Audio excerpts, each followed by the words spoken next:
Hi guys, welcome back to my really long channel. This is Roald Dahl, Danny the Champion of the World, and I'm reading it for entertainment pleasure. This is just Roald Dahl's own work. We're going to read chapter 17 and chapter 18 today. What a treat! We're on page 162. Let's get going. Chapter 17, The Taxi. 2 minutes later, we were safely inside the taxi and cruising slowly down the bumpy track towards the road. My father was bursting with pride and excitement. He kept leaning forward and tapping Charlie Kinch on the shoulder and saying, "How about it, Charlie? How about this for a haul?" And Charlie kept glancing back pop-eyed at the huge bulging sacks. "Cripes, man," he kept saying. "How'd you do it?" "Danny did it," my father said proudly. "My son Danny is the champion of the world." Then Charlie said, "I reckon pheasants is going to be a bit scarce up at Victor Hazel's opening day shoot tomorrow, eh, William?" "I imagine they are, Charlie," my father said. "And I imagine they are." "All those fancy folks," old Charlie said, "driving in from miles around in their big shiny cars, and there won't be a blinking bird anywhere for them to shoot." Charlie Kinch started chuckling and chortling so much he nearly drove off the track. "Dad," I said, "what on earth are you going to do with all those pheasants?" "Share them out among our friends," my father said. "There's a dozen of them for Charlie here to start with." "All right, Charlie, that suits me," Charlie said. "Then there'll be a dozen for Doc Spencer, and another dozen for Enoch Soundways." "You don't mean Sergeant Soundways," I gasped. "Of course," my father said. "Enoch Soundways is one of my very oldest friends." "Enoch's a good boy," Charlie Kinch said. "He's a lovely lad." Sergeant Enoch Soundways, as I knew very well, was the village policeman. He was a huge plump man with a bristly black moustache, and he strode up down our high street with the proud and measured tread of a man who knows he is in charge. The silver buttons on his uniform sparkled like diamonds, and the mere sight of him frightened me so much I used to cross over to the other side of the street whenever he approached.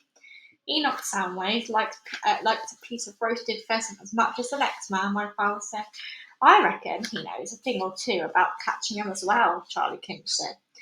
I was astounded, but I was also rather pleased because now that I had knew the great Sergeant Soundways was a human like the rest of us, perhaps I wouldn't be so scared of him in the future. "Are you going to share them out tonight, Dad?" I asked. "Not tonight, Danny, no. You must always walk home empty-handed after a poaching trip. You can never be sure Mr. Rabbit or one of his gang isn't waiting for you by the front door to see if you're carrying anything." "Ah, but he's a crafty one, that Mr. Rabbit is," Charlie Kinch said. "The best thing is to pour a pound of sugar in the petrol tank of his car when he ain't looking, and then he can't ever come snooping around your house later on. We always made sure to give the keepers a little sugar in their tanks before we went out on a poach. I'm surprised you didn't bother to do that, William.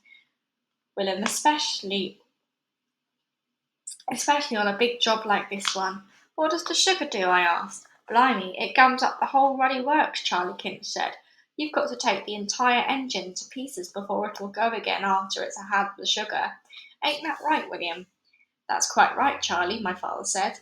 We came off the bumpy track on the main road, and Charlie Kinch got the old taxi into top gear and headed for the village. "Are you dumping these birds at Mrs. Clipstone's tonight?" he asked. "Yes," my father told him. "Drive straight to Mrs. Clipstone's."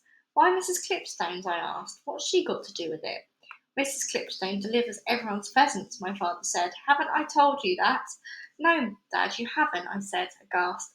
I was now more stunned than ever. Mrs. Grace Clipstone was the wife of Reverend Lionel Clipstone, the local vicar. "Always choose a respectable woman to deliver your pheasants," my father announced. "That's correct, Charlie, isn't it?" "Mrs. Clipstone's a right smart lady," Charlie said. I couldn't hardly believe what they were saying. It was beginning to look as though just about everybody in the entire district was in on this poaching lark. "The vicar is very fond of roasted pheasant for his dinner," my father said. "Who isn't?" Charlie Kinch said, and he started chuckling to himself all over again. We were driving through the village now, and the street lamps were lit as the men were wandering home from the pubs, all full of beer. I saw Mr. Snoddy, my headmaster, a bit wobbly on his feet and trying to let himself in secretly through the side door of his house, but What he didn't see is that Mrs. Snoddy's sharp, frosty face sticking out of the upstairs window, watching him. You know something, Danny, my father said. We've done these birds a great kindness, putting them to sleep in this nice, painless way. They, they'd have a nasty time of it tomorrow if we hadn't got them first. Rotten shots, most of them fellows are, Charlie Pinch said. At least half the birds finished up winged and wounded. The taxi turned left and swung in through the gates of the vicarage. There was no lights in the house and nobody met us. My father and I got out and dumped the pheasants in the coal shed at the rear. Then we said goodbye to Charlie Pinch and began to walk the 2 miles back to the filling station. Chapter 18 Home. Soon we had left the village behind us and were in open country. There was no one else in sight, just the two of us, my father and I, tired but happy, striding out along the curvy country road in the light of the moon. I can't believe it, my father kept saying. I simply cannot believe we pulled it off. My heart is still thumping, I said.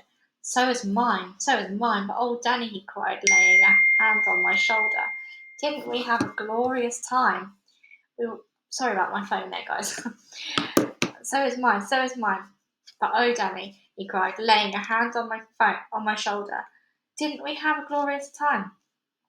We were walking in the middle of the road as though it was a private driveway running through our country estate, and we were the lords of all we surveyed. Do you realise, Danny, my father said, that on this very night, on this Friday, the 13th of September, you and I have actually found 120 prime pheasants from Mr. Victor Hazel's wood? I looked at my father. His face was alight with happiness, and his arms were waving all over the place as he went prancing along the middle of the road with his funny iron foot going clink, clink, clink. Roasted pheasant, he cried out, addressing the moon and entire countryside. The finest and most succulent dish on earth. I don't suppose you've ever eaten roasted pheasant, have you, Danny? Never, I said. You wait, he cried. You just wait until you taste it. It has an unbelievable flavour. It's sheer magic. Does it have to be roasted, Dad?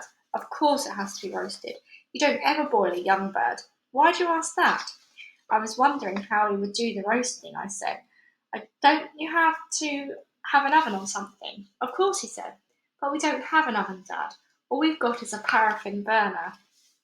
I know, he said, and that is why I've decided to buy an oven. Buy one, I cried. Yes, Danny, he said, with such a great and glorious stock of pheasants on our hands, it is important that we have proper equipment. Therefore, we shall go back into the village tomorrow morning and we shall buy an electric oven. We can get one at Wheeler's and we'll put it in the workshop. We've got plenty of electric plugs in the workshop. Won't it be very expensive? No, no expense is too great for a roasted pheasant, my father announced superbly. And don't forget, Danny, before we put the bird in the oven, we have to lay strips of fat bacon across the breast to keep it nice and juicy. And bread sauce too. We shall have had to make bread sauce. You must never have roasted pheasant without lashings of bread sauce. There are 3 things you must always have with roasted pheasants: bread sauce, chipped potatoes, and boiled parsnips. There was half a minute's silence as we both allowed ourselves the pleasure of dreaming about these beautiful foods. And I'll tell you what else we've got to get, my father said. We've got to get one of those deep freezers where you can store things for months and months and they never go rotten. Dad, I said, no. But you don't realise it, Danny, that even after we've given birds away to all our friends, to Charlie Kinch, and the Reverend Clipstone, and Doc Spencer, and Enoch Soundways, and all the rest of them, there'll still be about 50 left for us. That's why we are going to need a deep freezer. But it will cost the earth, and worth every penny of it, he cried. Just imagine, Danny, my boy. Any time we fancy a nice roasted pheasant for our supper, all we've got to do is open up the lid of our freezer and help ourselves. Kings and queens don't live any better than that. A barn owl flew across the road in front of us, its great white wings waving slowly in the moonlight. Did your mum have an oven in the kitchen, Dad? I asked, when you were a boy. She had something better than an oven, he said. It was called a cooker. It was a great big long black thing, and we used to stoke it up with coal and keep it going for 24 hours a day. It never went out, and if we didn't have any coal, we used bits of wood. Could you roast pheasants in it? You could roast anything in it, Danny. It was a lovely thing, that old cooker. It used to keep the whole house warm in the winter. But you never had a cooker for your own, did you, Dad? You and Mum, when you got married, or an oven? No, he said, we couldn't afford things like that. Then how did you roast your pheasants? Ah, he said, that was quite a trick. We used to build a fire outside the caravan and roast them on the spit, the way the old gypsies do. What's a spit? I asked. It's just a long metal spike, and you stick it through the pheasant and you put it over the fire and keep turning it round. What you do is push two forked sticks into the ground, one on each side of the fire, and you rest the spit on the forks. Did it roast them well?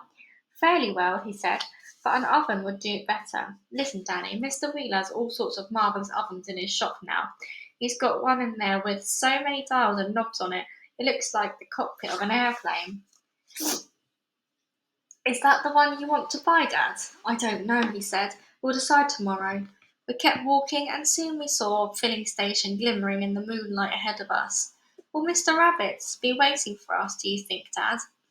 I asked. If he is, you won't see him, Danny. They always hide and watch you from behind a hedge or a tree, and they only come out if you are carrying a sack over your shoulder, or if your pocket is bulging with something suspicious. We are carrying nothing at all, so don't worry about it. Whether or not Mr. Rabbit was watching us as we entered the filling station and headed for the caravan, I don't know.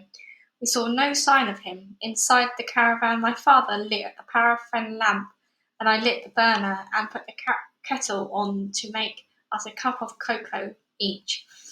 That, my father said as we sat sipping our hot cocoa a few minutes later, was the greatest time I've ever had in my whole life. And I'm going to stop it there. That was a really nice way to end it, actually. We will be on chapter 19 when we come back, and it'll be called Rockabye Baby on page 175. The usual spiel. Thank you again for listening, guys. Until the next time, goodbye.